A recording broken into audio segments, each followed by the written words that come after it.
יום קיץ עייף, כזה צהריים. אני יושב בכסית ליד אורי ליפשיץ, גזי חקק, אורי זוהר. אורי זוהר מכסי חקי קצרות, סנדלי אילת, נראה יושב כמו מנהל העולם. על המדרכה ממול קבוצה של תיכוניסטיות עם מדי תיכון, מביטות על הפרצופים, מזהות את אורי זוהר.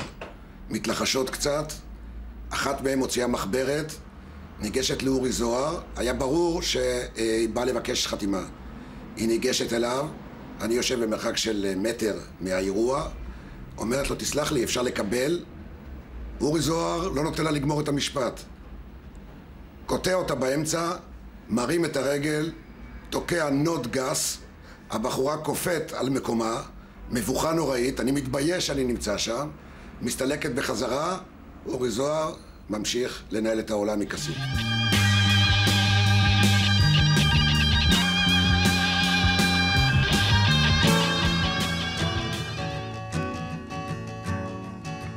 זה סיפור על בני פורמה שתמיד הלך לו קלף.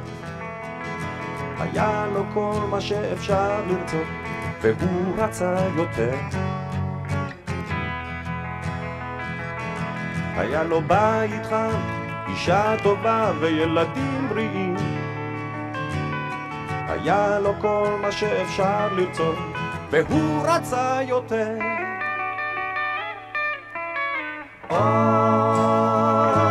בני פורמן, שתית הכל עצוב מתוך הפרח, שתית הכל עצוב יבש הפרח. בני פורמן, סיפור על בני פורמן שתמיד הלך לו קלף.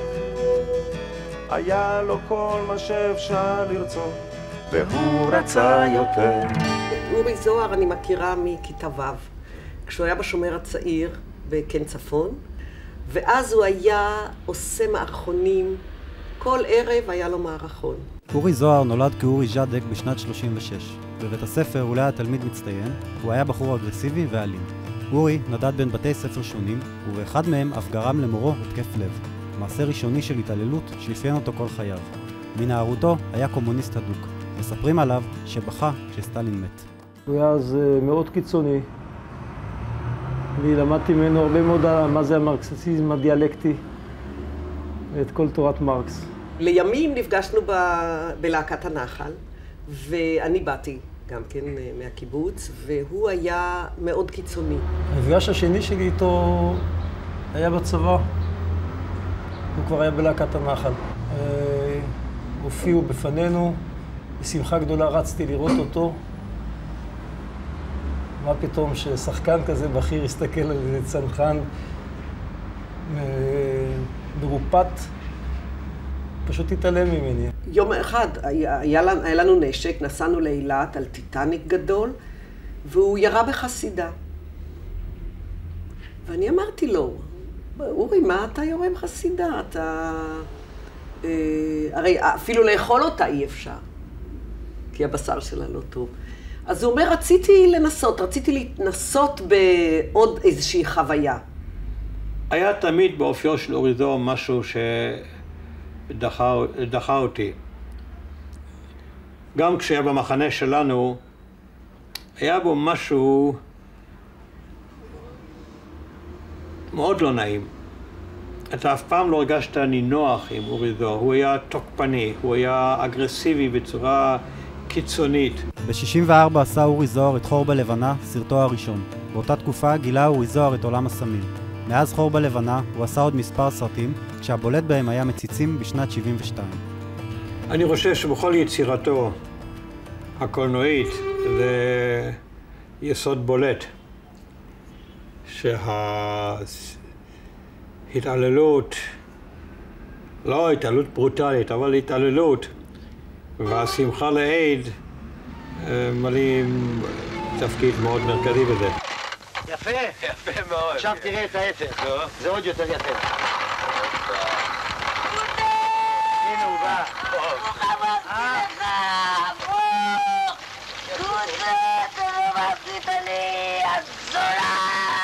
לא אהבתי את הסרטים שלו.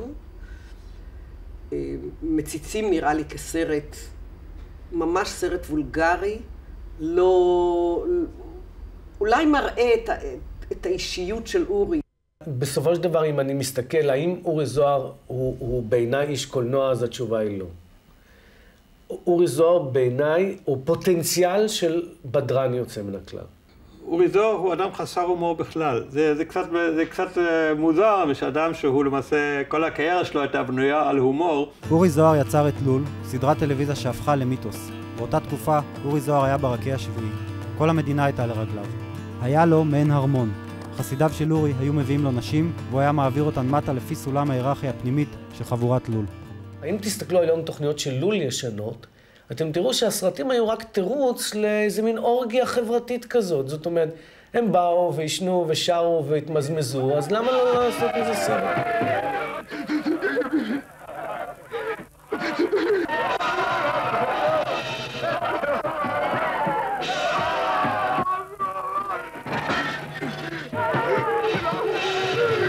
במוצאי שבת נותנים אולי מבט טוב בטלוויזיה, וביום שלישי יש כדורגל ערבי.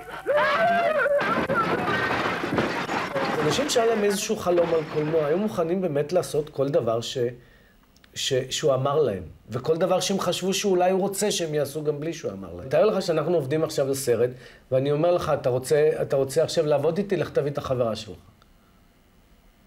אורי זוהר היה צרכן סמים ואלכוהול כפייתי.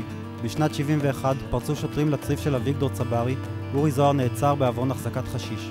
ישנם כאלה המאשימים את אורי זוהר במותם של מונה זילברשטיין ומשה איש כסית.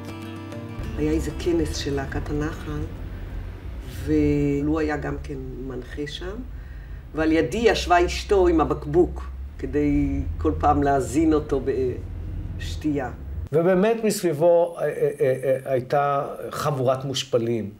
ומכיוון שהאנשים האלה גם עסקו איך להגיד, נניח לצורך העניין, אני לא חוקר, אני לא יודע, אבל בוודאי לפי הודעתם בסמים קלים, נגיד, ודברים מהסוג הזה, אז אחרים הגיעו לדברים יותר גרועים מזה, לסמים קשים. אני חושב שהוא השאיר אחריו אנשים נכים ושבורים. המעבר מסמים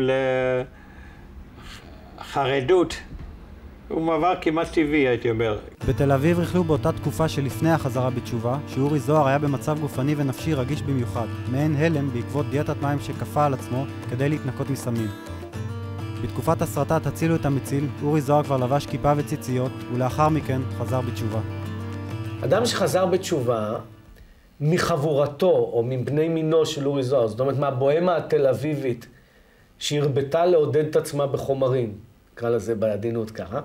האיש הזה חזר בתשובה, נגיד ביום ראשון בבוקר, מוצאי שבת הוא היה אצלי בבית ולא היה לו מושג שהוא הולך לחזור בתשובה. אחד הטריפים נכנס מתחת ללשון עקום וגרם לו סוג של פחד שאפשר לתרגם אותו רק לאמונה. אני קורא לזה חזרה בתשובה כימית. לדעתי זאת הייתה הדרך היחידה שנותרה לו. הוא הוציא שם רע ללימוד מכיוון שככל שהוא לומד יותר, הוא נעשה באמת יותר טיפש. זאת אומרת שהוא רואה בדת או בחשיבה הרוחנית בכלל סוג של קרקס. החזרה שלו בתשובה זה היה פועל יוצא מאוד ברור של כל ההתנהגות שלו תמיד בקיצוניות. כל אחד מהחטאים שאתה עשית על פי הדת היהודית דינם סקילה ונידוי ואני לא יודע מה. עכשיו, אתה יודע שאיזה הרב עובדיה יוסף עכשיו תיקן תקנה שאסור לחטט באף בשבת. אתה יודע איפה הוא חיטט בשבת? איפה הוא חיטט ביום כיפור בימי חייו? אז שתוק.